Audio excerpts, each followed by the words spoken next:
ఎక్కువగా ప్రసాదాలు చేయలేని వాళ్ళు, ఇంకా టైం లేని వాళ్ళు అమ్మవారికి ఈ ఒక్క ప్రసాదం చేసి పెట్టినా చాలు. Hi friends, welcome to my channel. ఇవాళ వీడియోలో అయితే శ్రావణ మాసం స్పెషల్గా ఇంకొక ప్రసాదం రెసిపీ అయితే చూపిస్తానండి. ఏ పండగలు వచ్చినా కూడా ప్రసాదంగా ప్రతి ఒక్కరిళ్లలో చేసుకునేది అయితే ఈ బెల్లం పరమాన్నం. మేమైతే దీన్ని బెల్లమన్నం అంటాం, కొంతమంది అయితే పొంగలని కూడా అంటారు. ఇంతకీ మీ వైపు ఏమంటారో కామెంట్ చేయండి. అయితే చాలా మందికి తెలిసిన రెసిపీనే కానీ చేసే రీతిలో చేస్తే చాలా టేస్టీగా ఉంటుందన్నమాట. సో ఈ బెల్లం పరమాన్నాన్ని టేస్టీగా ఎలా చేసుకోవాలనేది వీడియోలో క్లియర్గా చెప్తానండి. వీడియోని ఎక్కడ స్కిప్ చేయకుండా చివరి వరకు చూడండి. అలాగే ఎవరైనా ఫస్ట్ టైం ఈ ఛానల్ చూస్తూ ఇంకా ఛానల్ని సబ్స్క్రైబ్ చేసుకోకుండా చూస్తున్నట్లయితే ప్లీజ్ ఛానల్ని సబ్స్క్రైబ్ చేసుకోండి. ఇలాంటి రెసిపీస్ అయితే మన ఛానల్లో చాలా ఉన్నాయండి. అలాగే వీడియో చూసినప్పుడు లైక్ కొట్టగానే పక్కనే హైప్ పాయింట్స్ వచ్చాయన్నమాట. హైప్ పాయింట్స్ ఇవ్వడం మాత్రం మర్చిపోకండి. దానివల్ల నా వీడియోలు ఇంకొద్దిగా ఎక్కువ మందికి రీచ్ అయ్యి తెలియని వాళ్ళకి హెల్ప్ అవుతుంది, ఇంకా నాకు కూడా హెల్ప్ అవుతుంది అనమాట. ఇంకా అస్సలు లేట్ చేయకుండా రెసిపీలోకి వెళ్ళిపోదాం పదండి. ఫస్ట్ అయితే స్టవ్ పైన ఒక ప్యాన్ పెట్టుకొని అందులోకి అరకప్పు పెసరపప్పు వేసుకొని పెసరపప్పుని లో ఫ్లేమ్లో దోరగా మంచిగా కలర్ చేంజ్ అయ్యేంత వరకు ఫ్రై చేసుకోండి. చాలా మంది ఇలా పెసరపప్పుని ఫ్రై చేసుకోకుండా డైరెక్ట్గా అలాగే వేస్తారన్నమాట. ఇలా ఫ్రై చేసుకొని వేస్తే పొంగల్ టేస్ట్ అనేది ఇంకా బాగుంటుందండి. సో ఈసారి చేసేటప్పుడు ఇలా పెసరపప్పుని ఫ్రై చేసుకొని వేసుకోండి. ఇలా ఫ్రై అయిపోయిన పెసరపప్పును అయితే ఏ గిన్నెలో అయితే పరమాన్నం వండుకోవాలనుకుంటున్నారో అందులోకి వేసేసుకొని అందులోకి కప్పు నిండుగా బియ్యం వేసుకోండి. అలాగే కొన్ని శనగపప్పు కూడా వేసుకోండి. ఇలా కొద్దిగా శనగపప్పు వేసుకోవడం వల్ల టేస్ట్ అయితే సూపర్గా ఉంటుందండి. ఇప్పుడు 2-3 సార్లు కడిగేసుకొని అందులోకి మనం ఏ కప్పుతో అయితే బియ్యం తీసుకుంటామో సేమ్ అదే కప్పుతో 4 కప్పులు అయితే నీళ్ళు వేసుకోండి. ఒకవేళ మీ దగ్గర పాలు ఎక్కువగా ఉన్నాయంటే కనుక 3 కప్పులు వేసుకోండి. తర్వాత పాలు యాడ్ చేసుకోవచ్చు. పాలు ఎంత ఎక్కువగా వేసుకుంటే టేస్ట్ అనేది అంత బాగుంటుందండి. ఇలా 4 కప్పులు నీళ్ళు వేసుకున్న తర్వాత ఇప్పుడు ఈ గిన్నెని స్టవ్ పైన పెట్టేసుకోండి.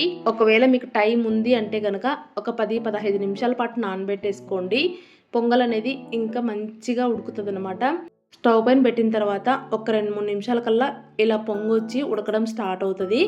ఇలా ఉడకడం స్టార్ట్ అయిన తర్వాత మంటని పూర్తిగా సిమ్లో పెట్టేసి ఉడికించుకోండి.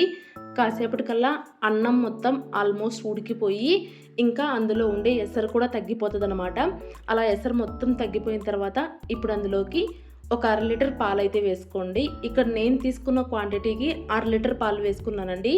ఒకవేళ మీరు ఎసరు వేసుకునేటప్పుడు తక్కువ నీళ్లు వేసుకుంటే కనుక ఇక్కడ పాలని ఇంకొద్దిగా పెంచుకోండి. ఇలా పాలు వేసుకున్న తర్వాత మంటనైతే లో టు మీడియం ఫ్లేమ్లో పెట్టుకొని ఉడికించుకోండి. ఈ ప్రాసెస్ మొత్తం జరగడానికి 10-15 నిమిషాలు టైం పడుతుంది అనమాట. ఈ లోపు ఈ గిన్నెని ఇంకొక స్టవ్ పైన పెట్టేసుకొని బెల్లం కరిగించుకోవడానికి ఒక గిన్నె తీసుకొని అందులోకి మనం ఏ కప్పుతో అయితే బియ్యం పెసరపప్పు ఇవన్నీ తీసుకున్నామో దాంతో 1.5 కప్పు వరకు బెల్లం అయితే వేసుకోండి. స్వీట్నెస్ అనేది మైల్డ్గా ఉండాలంటే కనుక 1.25 కప్పు తీసుకోండి, కరెక్ట్గా సరిపోతుంది. ఇక్కడ నేనైతే 1.5 కప్పు వరకు బెల్లం అయితే తీసుకున్నానండి. ఇప్పుడు అందులోకే ఒక 1/2 కప్పు నీళ్లు వేసి బెల్లం అయితే కరగనివ్వండి. ఎటువంటి పాకం రావాల్సిన అవసరం లేదండి, జస్ట్ బెల్లం కరిగితే సరిపోతుంది అనమాట. ఇలా బెల్లం కరిగిపోయిన తర్వాత దించేసుకొని పక్కన పెట్టేసుకోండి. ఈలోపు అన్నం పాలు అన్నీ బాగా ఉడికిపోయి ఇలా దగ్గరకు వచ్చేస్తుంది అనమాట. చూస్తున్నారు కదా, పాలు మొత్తం ఉడికిపోయినాయి అనమాట.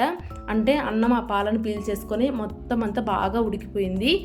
ఇలా ఉడికిపోయిన తర్వాత ఇప్పుడు అందులోకి మనం కరగబెట్టుకున్న బెల్లాన్ని అయితే టీ వడగట్టుకునే దాంతో వడగట్టుకొని వేసుకోండి. ఇలా వడగట్టుకోవడం వల్ల నలకలు ఏమైనా ఉంటే కనుక పక్కకు తీసేసుకోవచ్చు అనమాట. ఇప్పుడు ఆ బెల్లం అంతా కూడా అన్నంలో కలిసిపోయేలాగా బాగా కలిపేసుకొని ఇంకొక 10 నిమిషాల పాటు సిమ్లోనే ఉడికించుకోవాలి. సో దట్ ఆ బెల్లం అంతా కూడా అన్నానికి బాగా పట్టి టేస్ట్ అనేది బాగుంటుంది అనమాట. ఇలాగే ఇంకొక 10 నిమిషాల పాటు ఉడికించుకున్నారంటే మొత్తం అంతా దగ్గరికి వచ్చేస్తుందండి. ఇప్పుడు చూడడానికి కాస్త లూజ్గా ఉన్నా కూడా అది చల్లారే కొద్దీ గట్టిపడిపోతుంది అనమాట. చూస్తున్నారు కదా, 10 నిమిషాల కల్లా కూడా అంతా గట్టిపడిపోయింది. ఇంకా చల్లారే కొద్దీ ఇంకా గట్టి పడిపోతుంది అనమాట. ఇలా మధ్య మధ్యలో కలుపుకుంటూ ఒక 10-15 నిమిషాల పాటు ఉడికించుకోండి.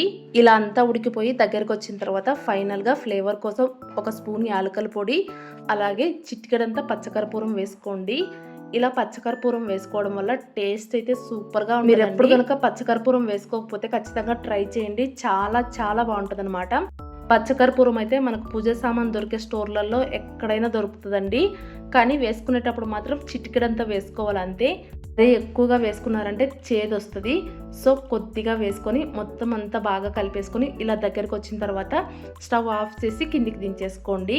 ఇప్పుడు స్టవ్ పైన ఒక ప్యాన్ పెట్టుకొని అందులోకి 2-3 స్పూన్ల నెయ్యి అయితే వేసుకోండి. నెయ్యి ఎంత బాగా పడితే ప్రసాదం టేస్ట్ అనేది అంత బాగుంటుంది అనమాట. అలాగని మరీ ఓవర్గా కూడా నెయ్యి వేసుకోకండి. మీడియంగా మీరు ప్రసాదం చేసుకునే క్వాంటిటీని బట్టి నెయ్యి వేసుకొని నెయ్యిని అయితే కరగనివ్వండి. నెయ్యి ఇలా కరిగిపోయిన తర్వాత ఇప్పుడు అందులోకి సన్నగా కట్ చేసి పెట్టుకున్న ఎండు కొబ్బరి ముక్కలు అయితే వేసుకోండి. ఇప్పుడు ఆ కొబ్బరిని నెయ్యిలో కాసేపు ఫ్రై చేసుకోండి. కొబ్బరి లైట్గా ఫ్రై అయిపోయిన తర్వాత ఇప్పుడు అందులోకి కొన్ని జీడిపప్పులు కూడా వేసుకోండి. రెండింటిని దగ్గరుండి కలుపుకుంటూ మాడనివ్వకుండా జాగ్రత్తగా గోల్డెన్ బ్రౌన్ కలర్ వచ్చేంత వరకు ఫ్రై చేసుకోవాలి. జీడిపప్పులు ఇలా లైట్గా కలర్ చేంజ్ అయిన తర్వాత ఇప్పుడు అందులోకి ఉంటే కనుక కొన్ని ఎండు ద్రాక్ష కూడా వేసుకొని ఫ్రై చేసుకోండి.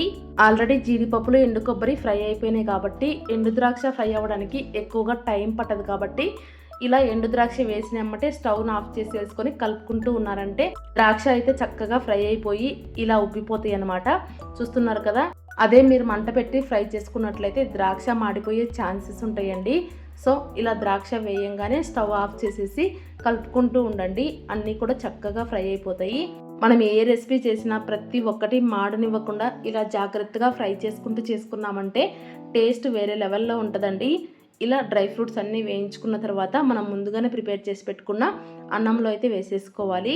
ఆ తర్వాత మొత్తం ఒకసారి గరిటెతో కలుపుకున్నారంటే టేస్టీగా పొంగలన్నం అయితే రెడీ అయిపోతుందండి. కాస్త చల్లారిన తర్వాత దేవుడికి ప్రసాదంగా పెట్టుకోవడమే. చూసారు కదండి, చిన్న టిప్స్ చెప్తూ చాలా ఈజీగా దేవుడికి ప్రసాదంగా పొంగలన్నం ఎలా చేసుకోవాలో చూపించాను కదా. ఇలా మీరు కూడా ఒక్కసారి ట్రై చేయండి. చాలా బాగా కుదురుతుందండి. టేస్ట్ అయితే సూపర్గా ఉంటుందన్నమాట.